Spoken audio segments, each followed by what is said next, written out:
Another important part of maintaining these knives is keeping them sharp. This will also be really important when it comes to safety. A dull knife is more likely to have a slip and accident, and if you're cut with a dull knife, it's going to do a lot more damage than with a sharp knife. There are a lot of methods to sharpening a knife. My favorite is a whetstone. You can use them dry or a little bit of honing oil on them. Not too much, because you don't want to clog the stone. A lot of them will come with these little guides for the angle. It's about 23 degrees. You can kind of just do it. It's not imperative that it's exactly. And what you're doing is you're putting a little bit of pressure, 23 degrees, so we'll show how that looks, 23 degrees, and then you're pushing away from you. And you're following kind of the curvature of the knife as you do that. Then we're going to move to the other side, and we're going to do the same thing, only we're going to be pulling it towards you. Now, I know I said never to do that, to go towards you, because that's not safe, but in a lot of cases it would be more unsafe to change the, and we use the left hand because we don't have as much control. If you feel like you can do it with your left hand, then okay, but you want to have control because you want to keep it at that 23-degree angle. You want to be pulling the knife at just the right way, and so it's sometimes a little bit easier to do it that way. Bigger whetstone. This is one that comes with a little case. This is for kind of when you're out and about, maybe on a camp. It's good for kind of a quick sharpen up after use. You know, for real maintenance, you want to get a longer whetstone. They make them with usually like a more rough side and a more soft side. They're a lot bigger. That's really good for maintenance. This is just kind of a travel one. We're out at camp today, so we're using that one. And again, the more don't want to do a lot with this one. This is just like I've used my knife and then I'm doing a quick whetstone, or maybe I'm doing it before. And when you want to feel how sharp the blade is, you don't want to run your finger that way. You're gonna cut yourself. So you want to kind of pull it this way. You can kind of feel it. You might even be able to hear it. You know, you can feel that it's sharp.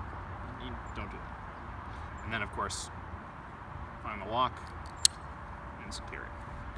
Now, with the axe, it's the same kind of concept where, you know, our blade comes like this, and so we're kind of taking off a little bit on both sides to keep that point sharp. Now we want to make sure it's even on both sides, or it'll bend over. You want a bigger whetstone for the axe, and instead of moving the axe over a whetstone, unless you have like a big whetstone, you usually would move the whetstone over the axe. You can also use a fine grade file to do that. These ones don't really need to be done. They're brand new. Again, you can feel the sharpness of the axe by going along, and you can see, if you look really closely, you can see where the metal kind of changes color, and that's where the blade is. And again, it's a point that comes together. Another safety measure you can take with the axe. So with these wooden handles, axe head can become loose and come off, and when you're swinging, goes off someplace. As axes get older, before you're using them, dumping them in water up to here so the axe handle wood swells. That'll keep it nice and tight. Same with the hatchet. Now with these blades, you can sharpen these yourself with a small fine file. It's probably not worth it. After a while, these will become dull, and you can dull them down yourself before you throw them in recycling. What we do is take this handle part, and we open it up. There we go. And you can unclip it right there. It comes right off on both ends here. This pulls out. And it comes right off. You can dull that up, throw it in recycling, and I would say just buy a new one. They're super cheap. You're just not going to get that same newness from doing it yourself. You might get a little bit more life out of it if cost is a factor, but I would say that it's worth not.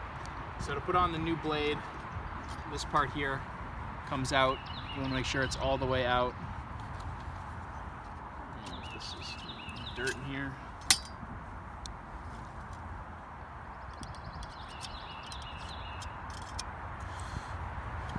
Alright. So that comes out. This goes in.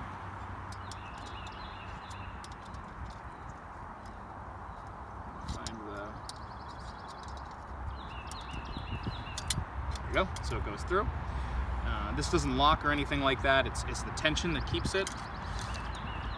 And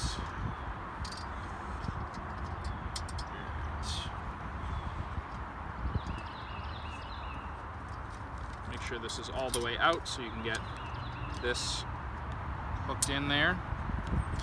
And then this comes over and hooks in like that. So now that's being hooked there, that's being hooked in there, and then this just uses tension to pull it in place. So it's nice and taut. That's how you replace the blade. Don't leave them sitting around. Well, one more thing I'll show you is these quick blades. These things are pretty good, you know, especially if you don't have the skill with the whetstone. This is not for long-term maintenance. This is just a quick, you know, pulls a little bit off and keeps the blade a little bit sharp for a short period of time. If you use this exclusively, it's gonna wear down your knife blades a lot faster than the whetstone. So I keep this around just for that kind of quick, you know, stuff's going on, my blade's a little bit dull, I need to kind of take a little bit off and get to work. It's also good for kind of finishing after you've done with the whetstone, but you don't want to use this exclusively. And that's all I have today.